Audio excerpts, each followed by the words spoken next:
पहली बात, हिंदुओं पर जो हमला हो रहा है, सवाल नंबर एक तो ये है, क्या जमात इस्लामी का हाथ इसके पीछे है? इसके अलावा सवाल ये भी कि आखिरकार बांग्लादेश में हिंदुओं को निशाना क्यों बनाया जा रहा है? चुन चुनकर हिंदू ही निशाना आखिरकार क्यों है? तीसरा सवाल ये है कि क्या पीएम यूनुस के कंट्रोल में कट्टरपंथी नहीं है? कैसे कंट्रोल करेंगे पीएम अब? चौथा सवाल, कट्टरपंथी किसके इशारे पर हमला कर रहे हैं? इसके पीछे कौन है? हमला क्यों किया जा रहा है? तमाम सवाल ये भी खड़े होते हैं। और एक और सवाल ये भी है कि क्या बांग्लादेश को कोई और देश कंट्रोल कर रहा है? तो देखिए, तमाम सवाल जो इस वक्त खड़े हो रहे हैं, क्योंकि लगातार हम देख रहे हैं हिंदुओं को वहां पर टारगेट किया जा रहा है, हिंदू परेशान हो रहे हैं, अपनी बात कहते हुए हिंदू नजर आ रहे थे। और अभी आपको ग्राफिक्स के जरिए हमने बताया भी कि अभी आखिरकार क्या क्या सवाल यहां पर खड़े हो रहे हैं।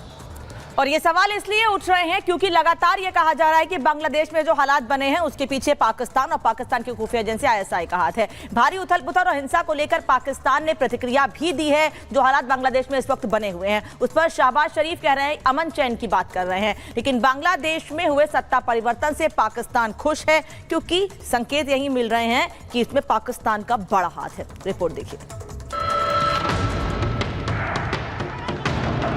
तमाम जो अपोजिशन है ना, वो उनको बिल्कुल ही सामने आने दे रहे थे, ना उनके कोई जल्द से जुलूस। उसने भी रिग करके इलेक्शन जीता था।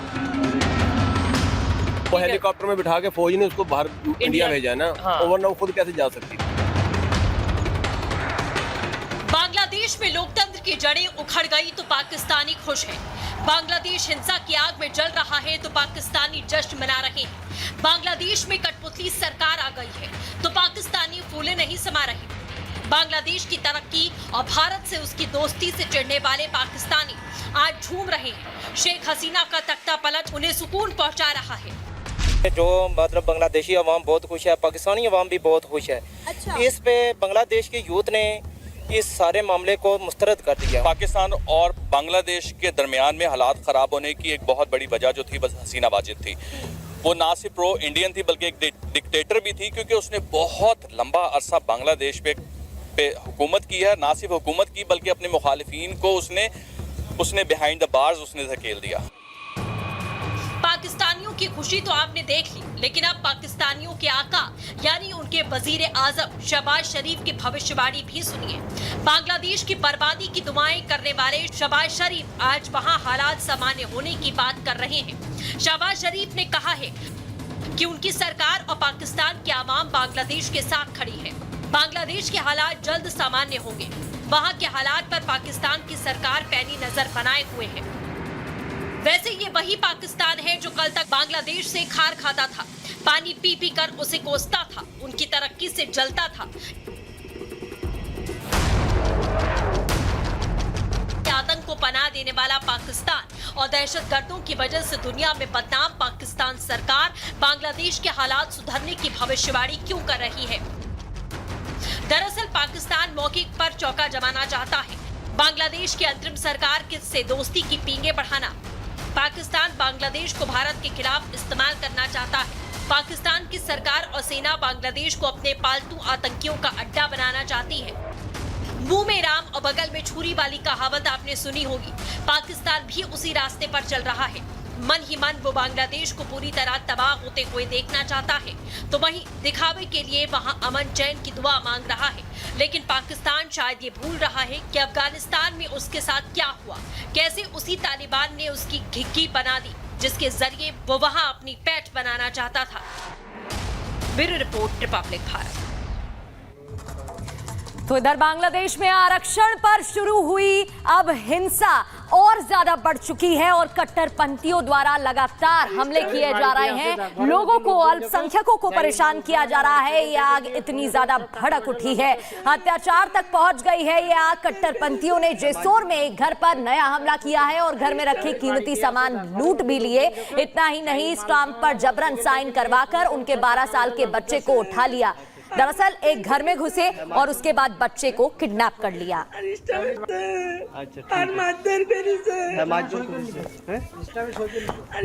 বাড়ি গিয়ে আছে যা ঘরের মধ্যে লোকজন গেছে, যাই মাল সামানা মোটরসাইকেল টাইকেল দিয়ে ফোন টোন সব টাকা পয়সা লগত যাচ্ছে। আচ্ছা আর মারধর করেছে, মারধর করেছে। হ্যাঁ ইসলামী সকিল আর ইসলামী বাড়ি গিয়ে আছে যা ঘরের মধ্যে লোকজন গেছে, যাই মাল সামানা মোটরসাইকেল টাইকেল দিয়ে ফোন টোন সব টাকা পয়সা লগত যাচ্ছে। আচ্ছা আর মারধর করেছে। ইসলামী সৈকেল বাড়ি কে আছে যা ঘরের মধ্যে লোকজন গেছে যাই মাল সামানা মোটরসাইকেল টাইকেল দিয়ে ফোন টোন সব টাকা পয়সা লগত যাচ্ছে। আচ্ছা আর মারধর করেছে। तो देखिए कर्नल शैलेंद्र जी इस वक्त हमारे साथ जुड़े हुए हैं। कर्नल शैलेंद्र जी, सबसे बड़ा सवाल तो ये खड़ा होता है इस वक्त बांग्लादेश में जो हालात बने हुए हैं, अंतरिम सरकार बन गई है, पीएम ने शपथ ले ली, लेकिन हिंदुओं पर लगातार अटैक किया जा रहा है। इसके पीछे सबसे बड़ी बात क्या जमात इस्लामी का हाथ है? सवाल ये भी खड़ा होता है। सवाल ये भी खड़ा होता है कि बाकी कोई देश जो है वो साजिश रच रहे हैं। जय हिंद, नमस्कार। देखिए, अभी आपके उसमें एक पाकिस्तानी बोल रहा था कि वहां के इलेक्शन रिग किए गए हैं। आपका क्या लेना देना? आपके यहाँ तो रिगिंग जो है वो आर्मी प्लान्ड तरीके से अपॉइंट करती है प्राइम मिनिस्टर। दूसरी जो बात चल रही है कि पाकिस्तान के प्राइम मिनिस्टर कह रहे हैं कि सामान्य होनी चाहिए। मैं बताता हूं वो पाकिस्तान की सामान्य स्थिति क्या होती है। पॉलिटिकल इंस्टेबिलिटी जो वहां पर उनके यहाँ है वो सामान्य है। जिस तरह से कट्टरपंथी वहां पर चल रहे हैं वो उनके लिए सामान्य है। जो बलूच में हो रहा है वो सामान्य है। पीओके में जो हो रहा है वो सामान्य है, या जो टेरर ट्रेनिंग कैंप्स चल रहे हैं वो सामान्य है। तो इस तरह की सामान्य स्थिति वो बांग्लादेश में क्रिएट करना चाहते हैं। बड़ी सीधी बात है।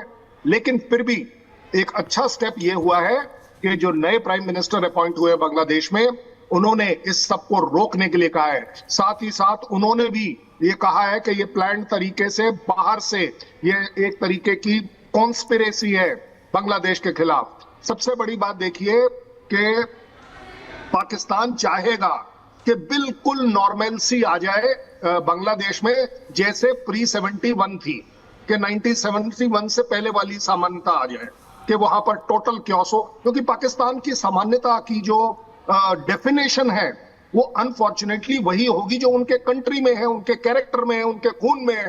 सो बांग्लादेश की कैसे बात कर सकते हैं? ज्यादा बढ़िया बात यह होगी जो हमने किया है कि हमारे। बड़ी खबर आपको बता दें, और दिल्ली से एक बड़ी खबर सामने आ रही है जहां पर आईएसआईएस का एक आतंकी फिलहाल पकड़ा गया, गिरफ्तार हुआ है। रिजवान अली नाम बताया जा रहा है जिसकी गिरफ्तारी हुई है।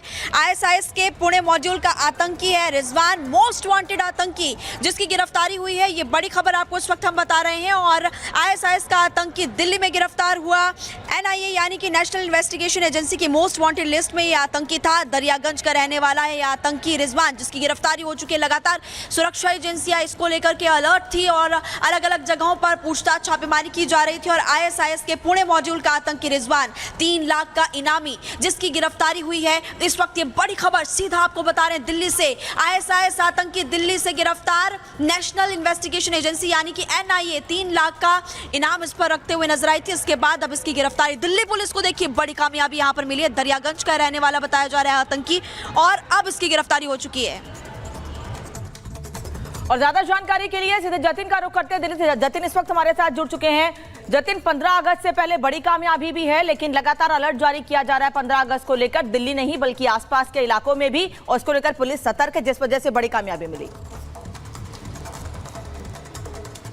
आज बिल्कुल देखिए, रिजवान को स्पेशल सेल ने गिरफ्तार किया और दरियागंज इलाके से गिरफ्तार किया। दरियागंज बेहद ही संवेदनशील इलाका इस लिहाज से भी है क्योंकि लाल किले के बिल्कुल सटा हुआ ये इलाका है और 15 अगस्त बेहद नजदीक है और तमाम जो सुरक्षा अलर्ट है वो 15 अगस्त को लेकर जारी किए गए थे। स्पेशल सेल ने दरियागंज से रिजवान को गिरफ्तार किया। एनआईए ने रिजवान पर 3 लाख रुपए का इनाम घोषित किया हुआ था। हालांकि अब स्पेशल सेल जांच कर रही है कि रिजवान जो कि मोस्ट वांटेड आतंकी है वो लाल किले के ठीक बगल में दरियागंज के पास क्या कर रहा था, उसकी भूमिका क्या थी, इसको लेकर अब जो स्पेशल सेल है वो जांच कर रही है। और अब रिजवान की गिरफ्तारी के बाद एनआईए भी स्पेशल सेल से बातचीत कर रही है ताकि ये जो पूरा मॉड्यूल है जिसको पुणे का मॉड्यूल बताया जाता है, और इस मामले में रिजवान के बाकी जो साथी थे मोस्ट वांटेड आतंकी, उनको एनआईए ने इससे पहले भी गिरफ्तार किया था। लेकिन रिजवान जो कि कई सालों से फरार चल रहा था, उसकी गिरफ्तारी अब दरियागंज जो कि दिल्ली में है वहां से गिरफ्तारी जो है वो की गई है। लेकिन 15 अगस्त से ठीक पहले इसकी गिरफ्तारी हुई। क्या कुछ मंशा थी, इसको लेकर स्पेशल सेल जांच कर रही है। और इस पर अब पूछताछ भी की जा रही है। एक बड़ी सफलता दिल्ली पुलिस के हाथ लगी है। जतिन, बहुत बहुत शुक्रिया आपका। बढ़ते हैं आगे, और अब बात बांग्लादेश की, जहां अंतरिम सरकार का गठन हो चुका है और कमान संभाली जा चुकी है। इन सब के बीच चिंता है कि कट्टरपंथी जो हमले कर रहे हैं वो रुकने के नाम नहीं ले रहे हैं। एक के बाद एक हमलों की खबर सामने आ रही है जो चिंता बढ़ा रही है और खौफनाक तस्वीरें हैं। कभी पत्थरबाजी की जा रही है तो कभी लड़की को उठा लिया जा रहा है जबरन। क्या कुछ हालात, रिपोर्ट देखिए।